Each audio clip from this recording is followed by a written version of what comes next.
Thank you. Good morning and welcome to the February 15th session. Before we start, we like to open with a prayer. Once again, today we have Pastor David Tennant from the Owensville United Methodist Church. Thank you. Thank you. A little uncomfortable sitting in the front pew. No wonder. No, Nobody's sitting by you. They placed you there on purpose. Also, thank you for the proclamation for the 4 chaplain memorial service that we just held. Thank you. Let's be in prayer. Father, how appropriate. 4 chaplain memorial service that we held at our church by the American Legion that talks about sacrifice, sacrificial love. 4 chaplains in World War II that gave up their life jackets and obviously died but saved others. And as we emerge from Valentine's Day and as we prepare for Easter, how appropriate to talk about sacrificial love.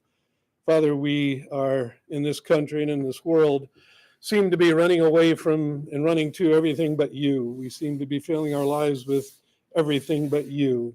So Father, I pray this day and in this body as well, that you would call them, that you would draw them, woo them to you so that the work that they do and the work that we will be doing will glorify you. And so that there will be, and we pray that that will be the case, by doing what you want us to do, we will make changes in our home, in our family, neighborhood, county, and beyond. So Father, use us this day. Amen. Thank you. You're welcome.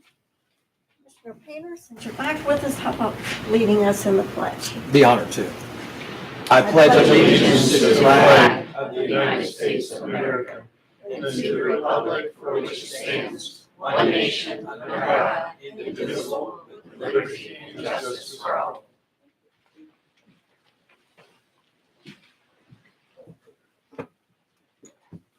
First on the agenda is the approval of the regular session minutes of February 8th, and February 13th, 23. Do I have a motion to approve? You need to do Separate. separate motion. Separate, sorry. That's okay. Approval of February 8th. I'll make that. I will second. Roll call? Commissioner Corcoran, Yes. Commissioner Batchelor, Yes. Commissioner Painter. I will abstain. And now we will do a motion for the approval of February the 13th. I will make that motion. I will second. Roll call? Commissioner Corcoran, Yes. Commissioner Batchelor, Yes. Commissioner Painter. Abstain. Thank you. Item C is public participation. Okay. We today have a proclamation, and I'll step down here and read this. Tried to trip me, didn't you? Yes.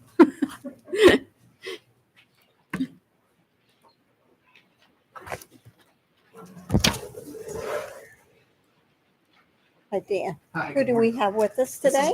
You want to introduce yourself? Abby Abby. Minardi. Nice to meet you, Nice hon. to meet you.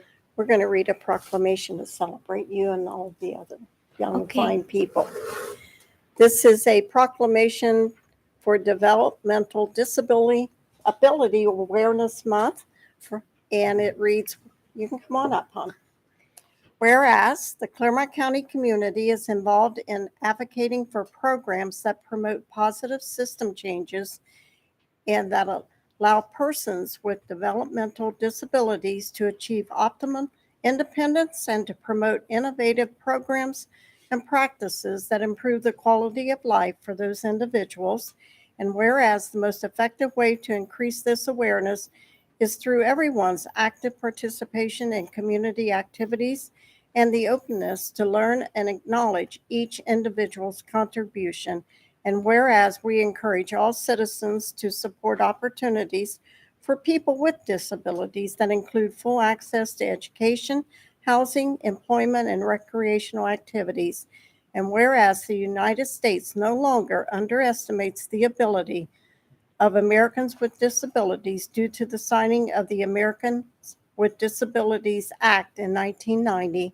And whereas the Clermont County Board of Developmental Disabilities is proud to work with partner agencies to celebrate the success of children and adults in our community who have developmental disabilities. Now, therefore, be it proclaimed that we, the Clermont County Board of Commissioners, do hereby proclaim the month of March 2023 as Developmental Disabilities Awareness Month in Clermont County, Ohio, and offer full support to efforts that assist people with developmental disabilities to make choices that enable them to live successful lives and realize their potential. It is signed by all three of us commissioners, Claire Corcoran, David Painter, and myself, Bonnie Batchelor, and we're so happy to have you with us today. Thank you. You have something you want to read? Good morning. My name is Abby Minardi. I grew up in Amelia and graduated high school in 2017. I was the last graduating class at Amelia High School. I attended Project Search, which is a transition to work program through Great Oaks. Project Search offers programs at Children's Hospital, Xavier University, and Fifth Third Bank. My program was at Fifth Third Bank, where I was taught many different work skills so I could gain independent employment. After the program, Fifth Third hired me to work part-time as a file prep specialist in the mortgage department. I love my job and proud of the work that I do. When I'm not working, I love to read, and I belong to the book club that the Clermont DD offers. I swim for the Special Olympics and love going to Broadway shows. I am also the secretary for the Action Club. The Action Club, offered through the Kiwanis, is a service club for adults with disabilities. I attended the Action Club conference in Columbus and brought back lots of service projects ideas for our club. I like being part of this club because I like helping people. Thank you. Very well done. Thank you. Got a round of applause for that. Absolutely.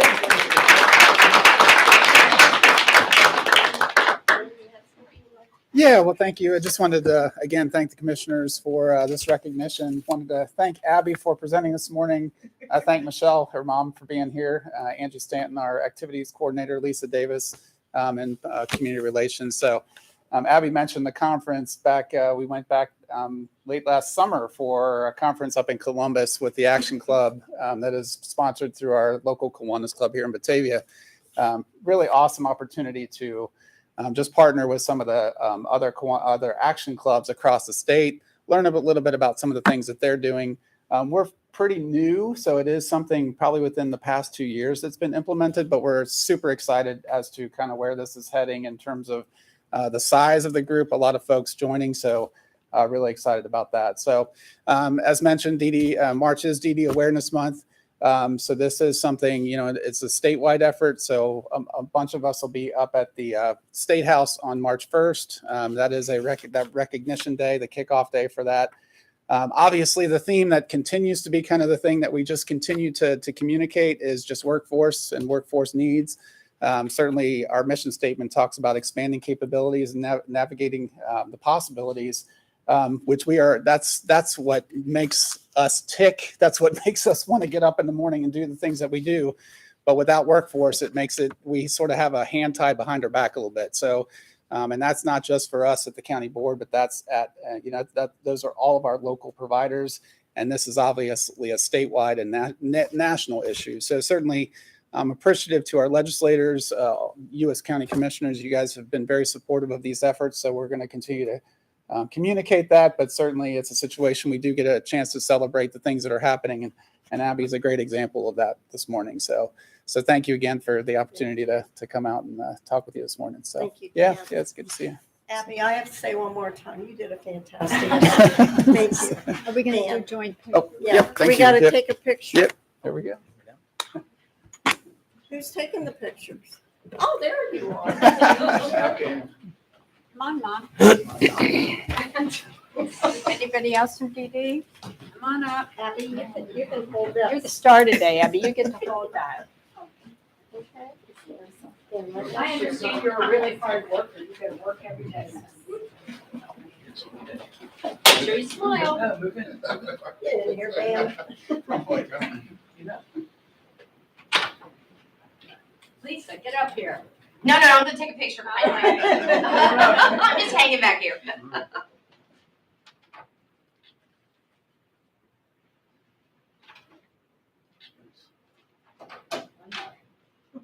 No blinking. Okay, don't make me take a Hold sit. on. Hold on. Claire, hold on. Hold there, I'm gonna Oh, take wait one a too. minute. Okay, I got Sorry. one. And then I'll steal mine later because it'll be better. Okay. Thank you very much. Good Nice job, to Ed. meet you. Thank you. Thank you so much.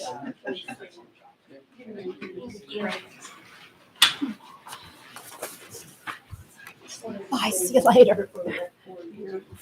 I know, I'll have it one of these days.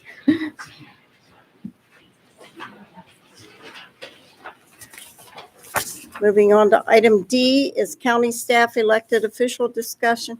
Julie, you're going to do a presentation this morning? We're just going to have a conversation this morning. Okay. If that's okay. On it. Good morning. So tough act to follow there. Mine is not going to be near as exciting.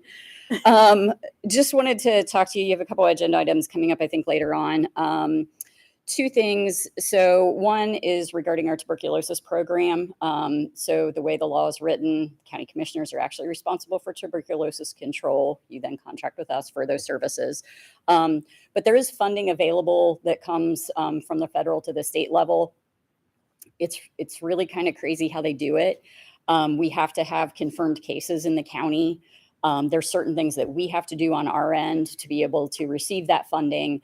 And then they basically give it to us in arrears in order to do that. So we currently are eligible for a little over $5,000 in funding on it for work that we did in 2022. We did have confirmed cases. We do, at the health department, we do TB skin tests. We do them routinely as people may need them for jobs and other things. And those are fee for service. So that doesn't come out of our TB fund. But when we do have a person who's confirmed and then we have to look at their close contacts and do testing, those are things that are typically that we look for in trying to be able to get paid for to do some of those services. And then when there are confirmed cases of active TB, we have nurses who then have to do what's considered direct observation therapy. And modern technology, we can do those electronically now. Normally the first visit has to be in person and then we can set up e-visits after that to be able to do those services. We did 16 e-visits, one DOT home visit, and then our physician saw a patient in clinic during that time frame. A lot of the work that we do on TB control, though, actually is the before work. It's before a person's actually diagnosed with tuberculosis. There are several other bacteria that can kind of mimic it. So sometimes a lot of cost goes into really ruling out if it's a TB case or not. You can start with typical, they may do sputum samples, chest x-rays. We've gone as far as they may need CT scans or something to try to rule out if it's actually tuberculosis or not. So that's really where a lot of the work and effort on our part kind of comes up to. Once a person is confirmed with active TB, it's a pretty standard regimen. There's still work to be done with the e-visits and those types of things in doing that. But looking at that, and we primarily focus on active TB.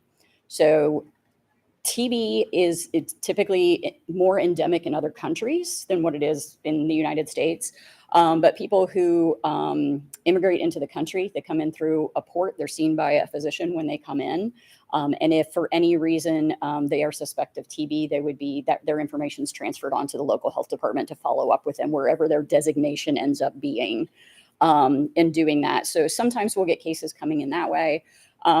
Sometimes we have adoptions from overseas. You will frequently have children who may end up having TB.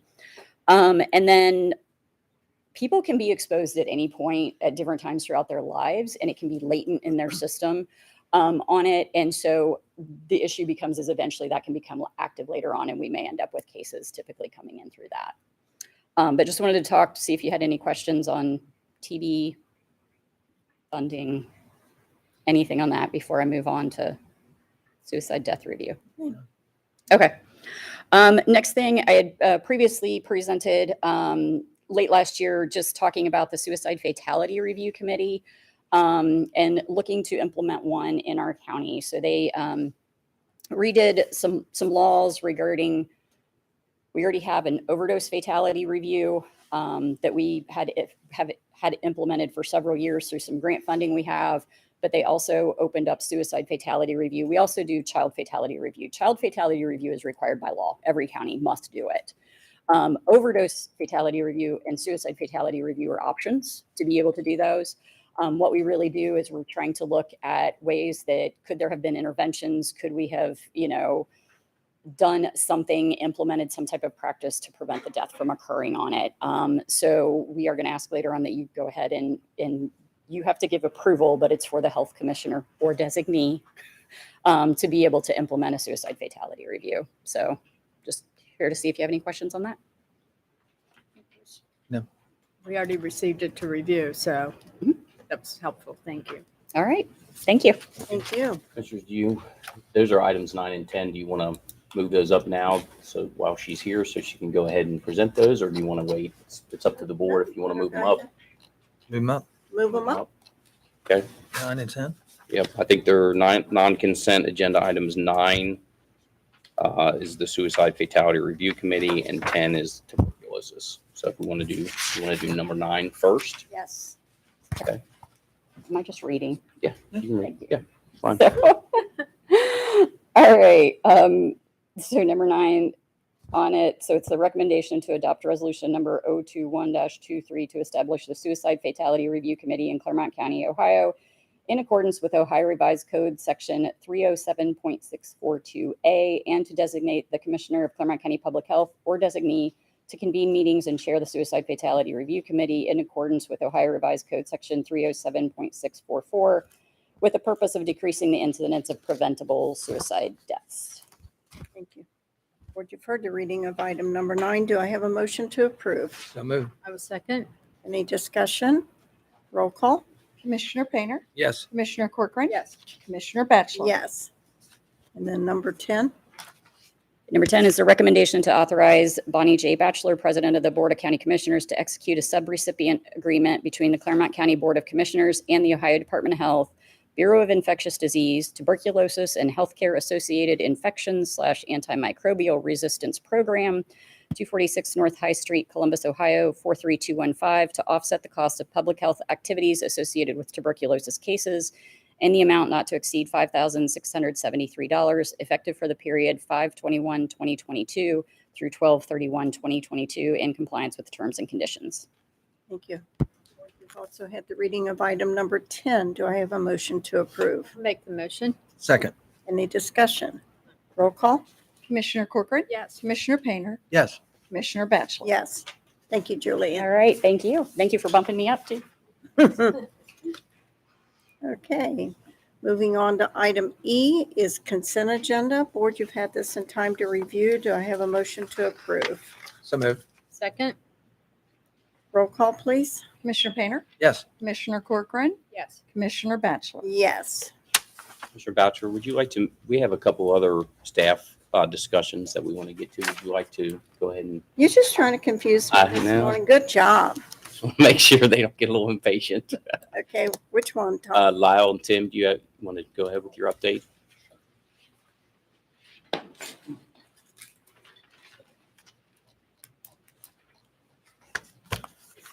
Good morning. I've got Tim Nyer here. Tim's the Assistant Director of Operations over water treatment for the Water Resources Department. We were going to provide an update on the chemical spill that's occurring on the Ohio River that originated in East Palestine, Ohio. Tim has been doing most of the communication with Orsanco, Ohio EPA, neighboring water communities, so I brought him along just to correct me if I say anything wrong or provide additional information if it's necessary. So the Ohio River Sanitation Commission has been monitoring and sampling the Ohio River for the contaminants. The plume is expected to reach the Meldal Dam between Monday and Wednesday of next week, and that will vary depending on rainfall amounts that we get between now and then. And then once it reaches the Meldal Dam, it will take about a half a day from Meldal to where the Ohio River passes in front of our PUB water well fields, which are located adjacent to the Ohio River between US 52 and the Ohio River. Sampled concentrations continue to decrease, according to Orsanco, and it's very possible by the time it reaches Meldal Dam that they may be non-detectable. They continue to dilute. the detection limit is 1 part per billion. And it's very, like I said, very possible that it's below that and won't even be detectable at that time. The main concern along the Ohio River has been for surface water treatment plants where they pump water directly from the Ohio River and use that for drinking water purposes. There really hasn't been much concern for well fields, and that is how we treat our water. That's our source water at the PUB water treatment plant, or well fields along the Ohio River. So we have very little concern that the contaminants could migrate into the well fields. However, in an abundance of caution, as the plume passes, particularly if it's detectable, we're going to shut down the wells that are closest to the Ohio River and just operate the wells that are furthest closest to 52.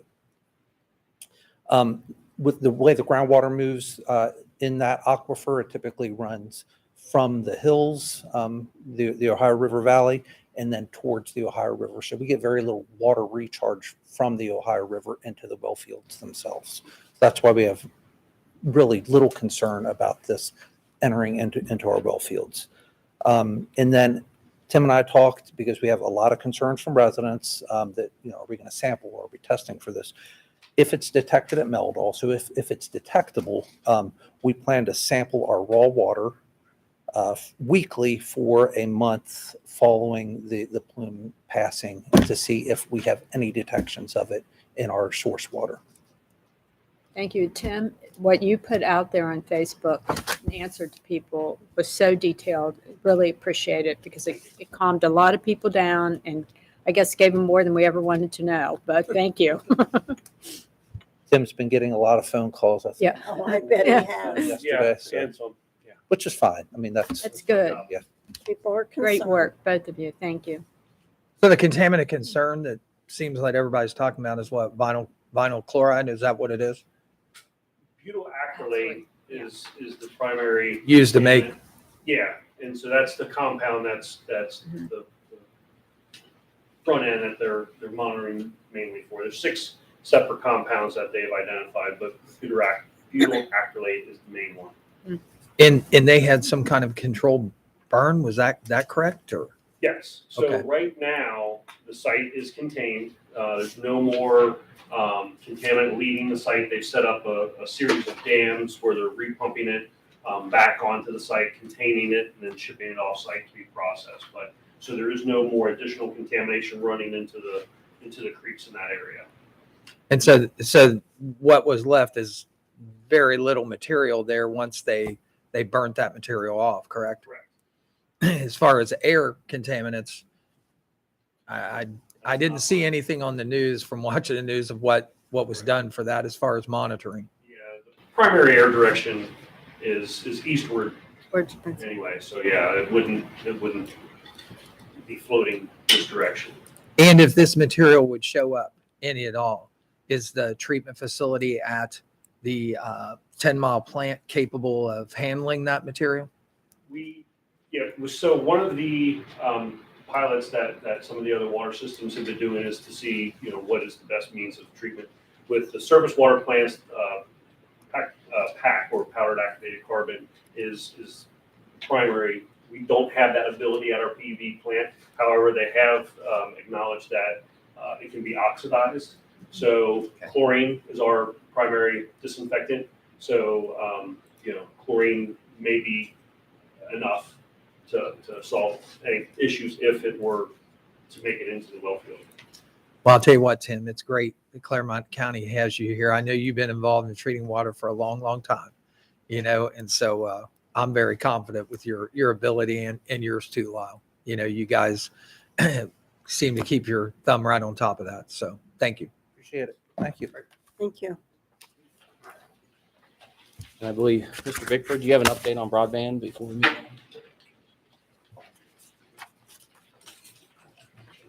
Morning, board. Just to give you an update on the broadband process. We've finished the first step, which was getting a survey data. I want to give a shout out to Mike Bamer. We crossed over 1,000 responses to the survey, which is the best this group's ever seen. Cobb Finley, who's doing the survey, done it all over the country, and by far we've got the best data set that they've ever seen. So that's a good start Several broadband challenges were issued for the map, so that's going to get updated. Now we're entering the second phase of the process, which is to figure out the best way to get that middle mile out there. So we know where it's at, we know where it needs to be. So we're starting to look at various partners. They've met with the legacy provider, so we kind of know where they're headed. So we'll know what is our best bang for our buck. So, but special thanks to Mike for really pushing that out there. That helped get us over the top. So. And just a response from the National Association of Counties, your path forward caused a pause within the conference there because many people are relying on the ISPs and, the fact that you sponsored a program for Clermont County to be able to take the lead on that and identify really what the need is and then go fill that need was a completely different approach than a lot of people are taking. They're relying on tested, they're relying on that data going back and then going to the ISPs and them giving them a proposal. So I remember the ISPs are in it to make money, so they're always going to tell you they have good data, and we found out that's not always the case. But they've been pretty cooperative with our group and just letting us know their plans, where they're at. And we've also had interest from outside firms that if that middle mile is built, they have an interest in getting on that middle mile to be able to extend their networks as well. So, it's going to come down to the cost and what kind of external money we can get. We've got ARPA funds, but this could be a pretty good project for the rural part of the county. And there is money available through the broadband program. So, it doesn't have to be that you use all of your loss of revenue funds to do that. So we'll be looking at that once, hopefully sometime in March, we'll have the final design report. We'll have a preliminary report probably by the end of this month, just to kind of aggregate our data, and then we'll get into the design phase, which has already started, but it'll be finalized for us to be able to take that information and make a decision on what we want to build. Yeah. So that's the update. Thank you. Thank you, Mike, for your work. We're back to regular now. Okay. So moving on to the non-consent agenda, item number 8. It is the recommendation that the Board of County Commissioners adopt resolution number 020-23, resolving to approve payment to vendors in the total amount of $1,353,948.77 as set forth in the BCC approval invoice report for checks dated February 15, 2023, BCC directed prepaid invoice report, and or the procurement card transaction report as presented by the county auditor on February 13, 2023, further authorizing the county auditor to issue warrants for same pursuant to section 319.16 of the Ohio Revised Code. Do I have a motion to approve? So move. I'll second. Roll call, please. Commissioner Painter, Yes. Commissioner Corcoran, Yes. Commissioner Batchelor. Yes. Morning, Tim. Morning, Commissioners. Item number 11 is a recommendation to execute a lease agreement between the Board of County Commissioners and Presley Ridge, located on Reading Road in Cincinnati.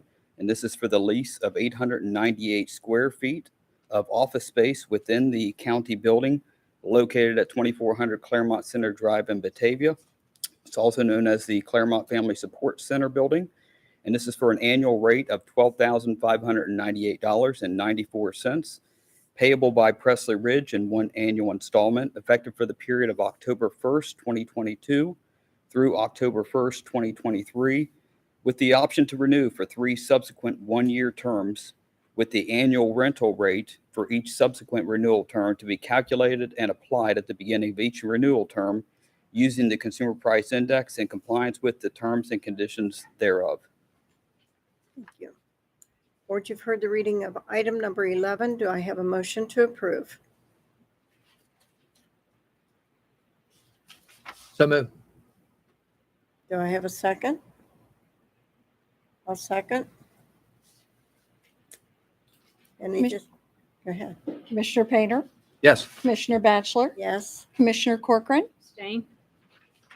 Item number 12. Item number 12 is a recommendation to execute a memorandum of understanding between Presley Ridge, located on Reading Road in Cincinnati, Ohio, whose administrative office is located in Pittsburgh, Pennsylvania. And this is for the Ohio Rise Intensive Care Coordination and Moderate Care Coordination Services for Ohio Rise eligible clients, with the support from Clermont County Family and Children First, effective for the period of October 1st, 2022 through September 30th, 2023, in compliance with all terms and conditions. Board, you've heard the reading of item number 12. Do I have a motion to approve? So moved. Do I have a second? I'll second it. Any discussion? Roll call. Commissioner Painter, Yes. Commissioner Batchelor, Yes. Commissioner Corcoran, I abstain. I sit on the board that handles number 11 and number 12, and that is why I'm abstaining. Thank you. Thanks for their. Okay. Thank you, Tim. Item number 13. Good morning. Item number 13 is a recommendation to execute change order number 1 to the contract for services with Buckeye Power Sales out of Black Lake, Ohio for generator maintenance and repair services located at the Clermont County and Northern Kentucky tower sites, previously ratified by the board on March 23rd of 2022, and represents an increase in the amount of $969 for the addition and deletion of generators at the new Goshen Tower site and the previous Goshen/Patricia Tower site for a total adjusted contract price of $50,109 in compliance with the terms and conditions and contingent upon the release of the required purchase order. Thank you. Board, you've heard the reading of item number 13. Do I have a motion to approve? I'll make the motion. Second. Any discussion? Roll call. Commissioner Corcoran, Yes. Commissioner Painter, Yes. Commissioner Batchelor. Yes. Thank you.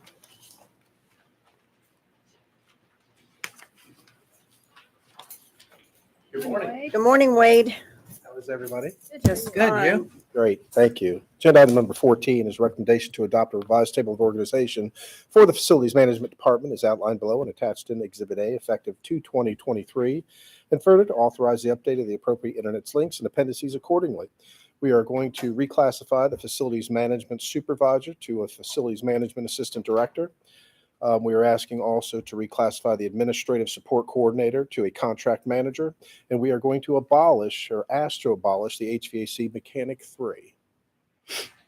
Board, you've heard the reading of item number 14. Do I have a motion to approve? So moved. Second? How many years did it take us to get this position, Tom? The Assistant Director? Well, It was my fault. It was all my fault. Everything's your fault, right? It's my fault. Blame for everything. How long have you been here?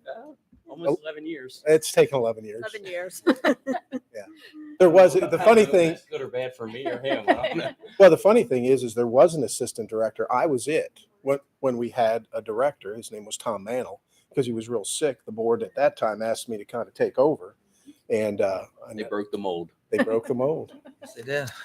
They broke it. So it's for your Well, consideration. congratulations. you. You got help. Thank Roll call, please. Commissioner Painter, Yes. Commissioner Corcoran, Yes. Commissioner Batchelor. Yes. Thank you. Thank you, Wade. Thanks, Wade. Number 15. Good morning, Terry. Good morning. I'm Terry Brandenburg with Human Resources Department. Number 15 is a recommendation to amend Appendix 4.09 of the Clermont County Personnel Policy and Procedure Manual with respect to the Clermont County Classification Plan as outlined below and in Exhibit A, attached thereto and to be made a part thereof effective February 20th, 2023, and further to authorize the update of the appropriate internet links and appendices accordingly. And this is pay range changes to HVAC 1 and 2 positions, and then to abolish HVAC 3, as Wade had mentioned, and then also abolish Human Resources Coordinator and Human Resources Administrator positions on the class plan. Board, you've heard the reading of item number 15. Do I have a motion to approve? I'll make the motion. Second. Any discussion? Roll call? Commissioner Corcoran, Yes. Commissioner Painter, Yes. Commissioner Batchelor. Yes. Thank you. Thank you, Terry. 16. Morning, Emily. Morning. I have a recommendation to adopt resolution number 022-23, resolving to amend resolution number 181-22, previously ratified by the Board of County Commissioners on 12/14/2022 at a revised estimated price of $2,016,864 from funds appropriated for calendar year 2023 pursuant to section 307.41 of the Ohio Revised Code and in compliance with sections 307.86 through 307.92 of the Ohio Revised Code. Thank you. Board, you've heard the reading of item number 16. Do I have a motion to approve? So moved. Second? Any discussion? Roll call? Commissioner Painter, Yes. Commissioner Corcoran, Yes. Commissioner Batchelor. Yes, thank you. You're back. Item 17 is a recommendation to reject the bids received on January 26, 2023 for project number 6401-60176 for the Summit Elevated Tank Evaluation, Rehabilitation, and Coatings Application Project located in Batavia Township, as all the bids exceeded the engineer's estimate of construction by more than 10%. Pursuant to and in compliance with Section 153.12 of the Ohio Revised Code, and to adopt Resolution Number 023-23 to amend Resolution Number 165-22, previously adopted by the board on November 16, 2022, and to make the improvements and proceed with the specifications and revised estimates of costs and financing, and further to approve the request to re-advertise for bids in compliance with the specifications, and to authorize the clerk of the board to place a legal notice in a newspaper of general circulation on Thursday, February 23rd, 2023, schedule a non-mandatory pre-bid meeting on March 9th, 2023 at 2:00 p.m. with bids to be received until 2:00 p.m. on Thursday, March 16th, 2023. Here in the Office of the Board of County Commissioners, where they will be publicly open and read aloud shortly thereafter, and the notice will also be posted on the county's website.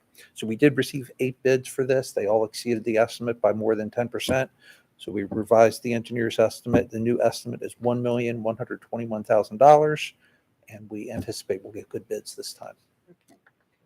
Board, you've heard the reading of item number 17. Do I have a motion to approve? I'll make the motion. Second. Any discussion? Lyle, this was a 10% over. Is that what it was? And so the revised estimate moved the price of the project up? Correct. I just wanted to let you know that that's being worked on within the state. I know you're aware of that. You bet. Yes. So where they're trying to make it so that you can reconcile a bid without having to spend money with the engineer to do that. Because every time you go back to the engineering firm, obviously you're charged for reconciling the bid. So they're going to try to open that up to 20%. So Luckily for us on this project, we did all that in-house. So yeah. got it. Roll call, please. Commissioner Corcoran, Yes. Commissioner Painter, Yes. Commissioner Batchelor. Yes. Thank you. Item number 18.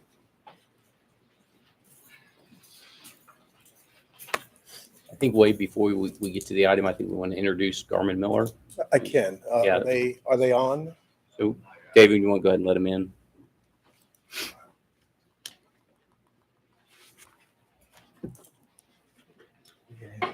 Yes, there's Chris.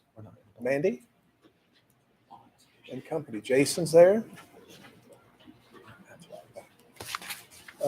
Agenda item number, I believe it was, 18, was going to be a request for the board to consider going out for bids for the engineer fleet maintenance facilities management project.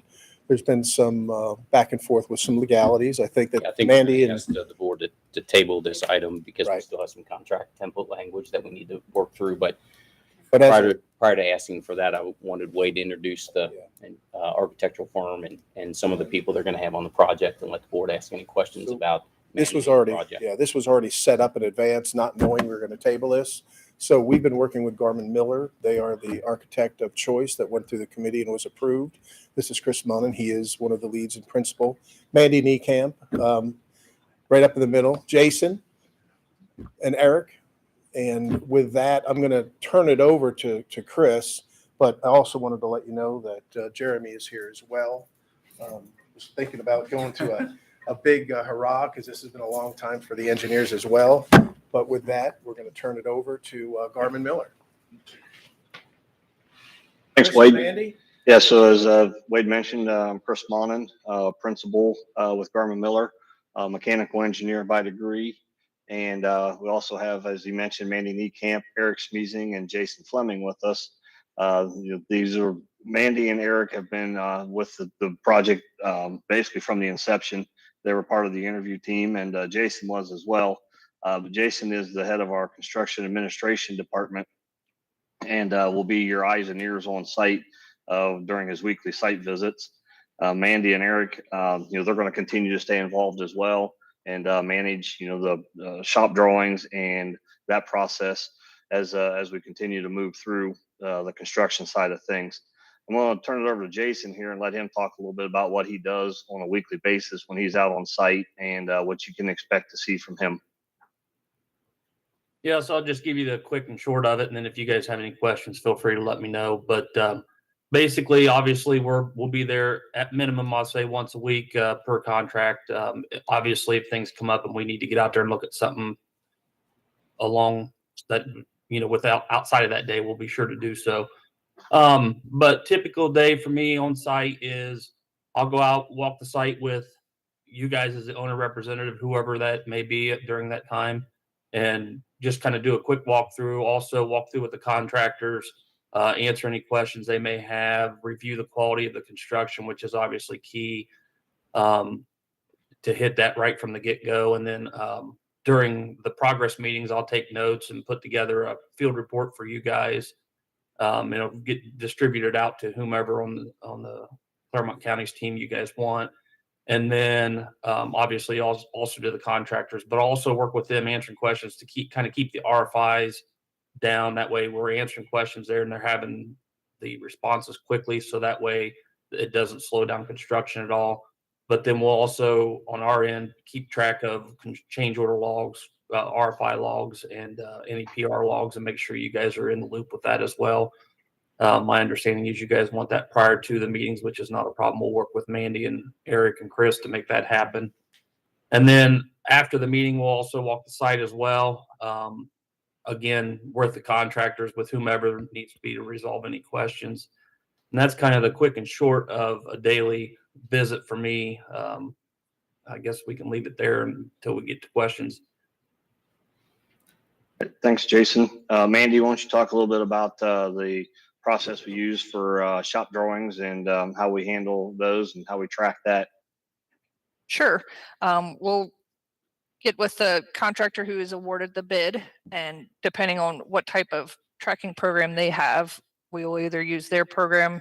There are some different online programs, Procore as an example, that keep all of that in one place and keep those logs together. If the contractor does not have one, we have our own system that we will use. Any submittals that come in, we will route to the appropriate people on our team to review and work to get those back in a timely manner to keep the project running on time and on course. And then we also work to respond to any RFIs, other questions that come in quickly so that we can keep the project moving. And Jason does a great help with that. When he's there weekly, items come up and he can relay back to us specific questions and help us understand to get a quick answer back on those requests for information coming in from the contractors. Thanks, Mandy. And as a reminder, we do have engineers in-house. So our plumbing, mechanical, electrical technology designers are in-house. So, Jason can call into the office. There's a question that comes out on site and talk directly with the designer on that particular item. And then also those folks will be on the job site at different intervals doing punch lists and meeting with your folks to make sure that the install meets what their expectations were. So, for a quick oversight, that's kind of the process we go through. Mandy and Eric at different times will be down walking the site doing punch lists as well. And the final punch list, we definitely like to make sure that the owner's involved. We really like the owner to be involved in all the punch lists, but for sure the last one to make sure that all items are on that list and make sure that the contractor knows what they need to address to make sure that we have a successful project and that you as the owner are happy with the buildings that they've constructed. And obviously with Mandy talking about the shop drawing process, we understand how important it is in this day and age to keep the shop drawings moving. And so we make sure we get with the contractors up front and find out which ones are the critical ones. I mean, we know we've got metal buildings and things like that can have fairly lengthy lead times. So we make sure we prioritize those shop drawings and get them turned around as quick as we can to keep the process moving. So hopefully that answers your questions, at least gives you a quick oversight. At this point, you guys have any additional questions? Any questions? I'd love to ask a few questions. If you could, just respond a little bit. Submittals. Let's talk about submittals a second. Is it your plan that there would be a submittal process that has a start and a finish in a particular timeline in the beginning of the project? Or are you proposing a program where submittals are a continuous event throughout the entire contract as construction proceeds? I would say that it will not be through the entire project. Some contractors are better than others at getting shop drawings turned around and getting them to us.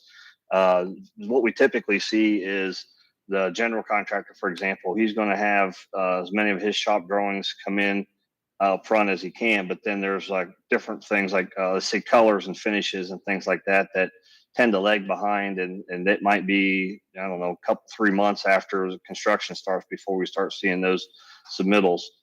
Similar to their subs, the plumbing, mechanical, electrical, they're big ticket items. We'll probably try to get them in as quickly as they can.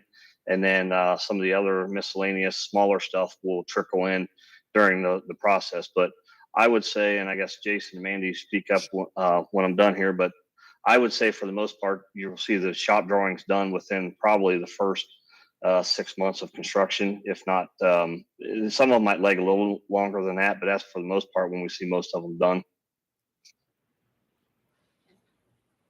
And then I'll add on to it from a constructability standpoint.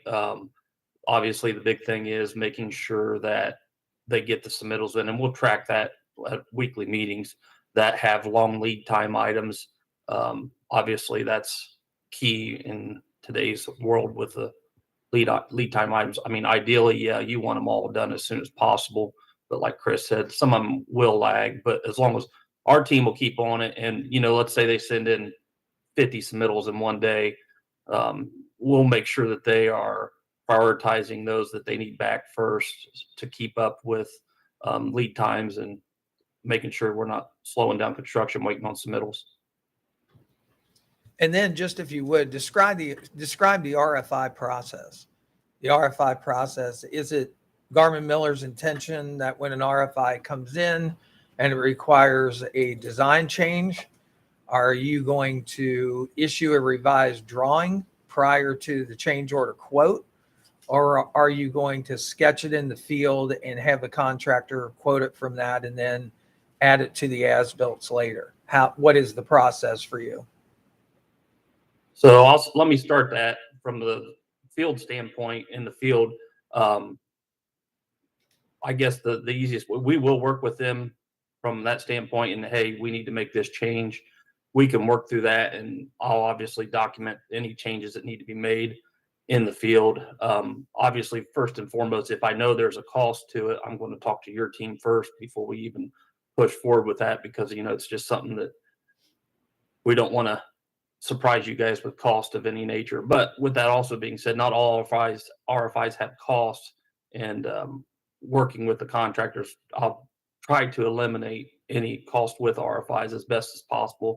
And then I'll let Mandy respond to the remainder of it. Sure. When an RFI comes in, we determine who of our team is best to answer that question and then get it back as quickly as possible. And if we feel there would be cost associated with it, we will note typically on the RFI response that a PR will be issued shortly to address this item. And then we'll issue a formal proposal request change of drawing document. And then that's what they would use to create their change order pricing from. And then we'll receive the PR proposal dollar amount back. And at that time, we'll review it to make sure we don't see anything that they may have misunderstood or feel that they're overcharging. And once we have agreed to the pricing, then we will review that with you, the owner. And if you are want to accept that pricing, then that is when we would issue a change order. But the contractor should not do any work until that change order has been issued. And along those lines, I don't know that we as Garmin Miller do hand sketches on site. That's not our practice. We'd prefer to have a formal drawing, if it's required, issued with a proposal request. I was afraid of that. And I did want to note, since that we was exactly what I was afraid of. What were you afraid of? In construction, typically there's a large holdup between not having an engineer on the site that can actually sketch a change and running it through a formal process to issue a drawing. I'm very familiar with that process, and I'm very familiar with the costs that are associated with it. And I'll just take exception when we talked about, there's not a cost to the RFI process. There's a cost to a contractor, no matter when you have to issue documents for an RFI. You spend money to have people in the field, and your warranty is to have an unimpeded construction site, not to be asking a bunch of questions, but to be putting in actual products. So that was the point of my question. My question specifically is, do you plan on having an engineer on that job site that can handle a change order in 20 minutes and keep the contractor working forward? That's my specific question. I feel Jason is more than capable of handling that situation. He's been doing it for us for 15 years. And again, because we have the engineers in-house, he can make a call to them anytime, work through a quick situation. The engineer in-house can have a sketch down to Jason in a matter of a couple hours, depending on how extensive the change is. I think that's where Jason really comes in and is a huge asset, is because of his experience on all sides of the construction. But if we need to have an engineer on site more often, we can definitely do that. And the reason for my question was, and I'll just reiterate Jason's statement. His statement at the beginning was that he planned on being on the job site 1 day a week. And just for this discussion, that job site will work 5 days a week and maybe 6 days a week. So that's not a point that, we need to be on different sides of the fence about it. It's just, there's a need there, and I just want to make sure that would be taken care of. So thank you. Thank you. That's all I had.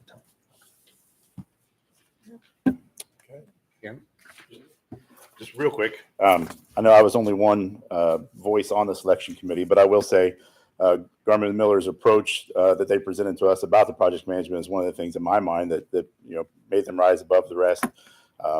Jason's presentation and his documentation, the process that they go through, really kind of stood out to me. We bid a lot of construction projects. It's a different world in the building construction versus roads and bridges, but definitely understand how critical that project management effort is. So of the group that submitted, they were kind of at the top with that. Also, I just wanted to mention real quick, because it came up, someone mentioned the submittals of the colors and materials. We've already reviewed. I'm good to go. We can sign off on that as soon as the project starts. So not an issue there. So, thank you. Thanks, Jeremy. Jeremy, that's great to hear. Correct. It took him exactly 42 seconds, Good job. but that's because Garmin Miller had things all laid out and you made your decision very quickly.